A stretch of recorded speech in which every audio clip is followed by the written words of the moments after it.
আসসালামু আলাইকুম রহমতুল্লাহি ওবরকাতুহু। সম্মানিত প্রিয় মুসলিম ভাই ও বোনেরা, আর ইসলামী টিভির পক্ষ থেকে সকলকে জানাই আন্তরিক মোবারকবাদ।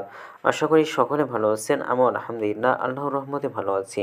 আজকে আপনাদের মাঝে আলোচনা করব রোজার নিয়ত কী এবং কিভাবে রাখবেন।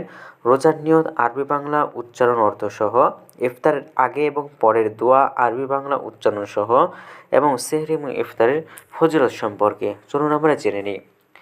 রমজানের রোজা ফরজ।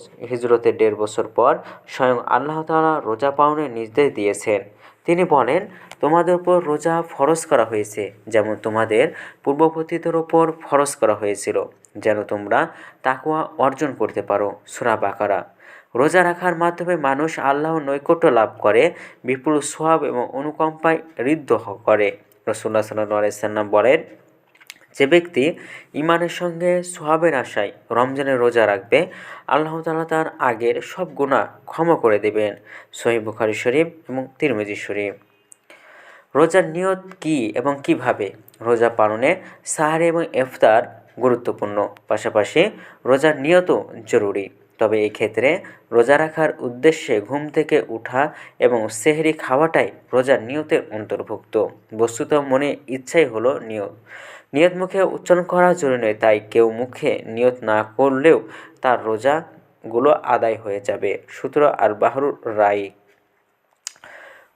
রোজার যে নিয়ত প্রচলিত রয়েছে বাংলাদেশে, রোজার একটি আরবি নিয়ত প্রসিদ্ধ, যেটা মানুষ মুখে পড়ে থাকেন। তবে এটি হাদিস এবং ফিকহের কোনো কিতাবে বর্ণিত হয়নি। তবে কেউ চাইলে পড়তে পারেন।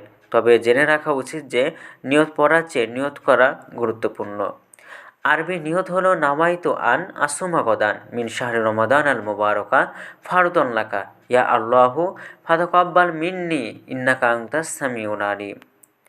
এটার অর্থ হলো, হে আল্লাহ, আমি আগামীকাল পবিত্র রমজানে তোমার পক্ষ থেকে নির্ধারিত ফরজ রোজা রাখার ইচ্ছা পোষণ অর্থাৎ নিয়ত করলাম। অতএব তুমি আমার পক্ষ থেকে আমার রোজা তথা পানাহার থেকে বিরত থাকাকে কবুল করো। নিশ্চয় তুমি সর্বশ্রোতা এবং সর্বজ্ঞানী।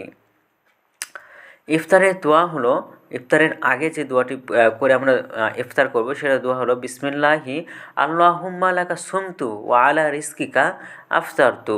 অর্থ হলো, হে আল্লাহ, আমি তোমারই সন্তুষ্টির জন্য রোজা রেখেছি এবং তোমারই দেয়া রিজিকের মাধ্যমে ইফতার করছি। মুয়াজ ইবনে জাহরা রাদিয়াল্লাহু তাআলা থেকে বর্ণিত, আবু দাউদ শরীফে রয়েছে এটা। এবং ইফতারের পরে যে দোয়াটা আপনারা পাঠ করবেন সেটা হলো, আব্দুল্লাহ ইবনে ওমর রাদিয়াল্লাহু তাআলা থেকে বর্ণিত, তিনি রাসূলুল্লাহ সাল্লাল্লাহু আলাইহি সাল্লাম যখন ইফতার করতেন তখন বলতেন, জাহাবাজ জমাউ ওয়াফতালাতিল উরুকু ওয়াসাবাতাল আজরু ইনশাআল্লাহ।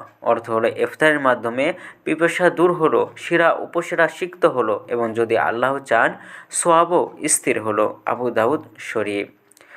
ইফতারের ফজিলত হলো, সারাদিন রোজা রাখার পর রোজাদারের জন্য ইফতারের মুহূর্তটা পরম আনন্দের। হযরত আবু হুরায়রা রাদিয়াল্লাহু তাআলা থেকে বর্ণিত, তিনি হাদিসে নবী করিম সাল্লাল্লাহু আলাইহি সাল্লাম বলেছেন, রোজাদারের জন্য দুটি আনন্দ। একটি আনন্দ হচ্ছে যখন সে ইফতার করে, আরেকটি হচ্ছে যখন সে প্রভুর সঙ্গে সাক্ষাৎ করবে। তিরমিজি শরীফ। আল্লাহ তাআলা তৌফিক দান করুন আমাদের সকলকে, আমিন। তো ভিডিওটি ভালো লাগলে অবশ্যই চ্যানেলটি সাবস্ক্রাইব করে পাশে থাকবেন। ধন্যবাদ সকলকে। আসসালামু আলাইকুম ওয়া রাহমাতুল্লাহি ওয়া বারাকাতুহু।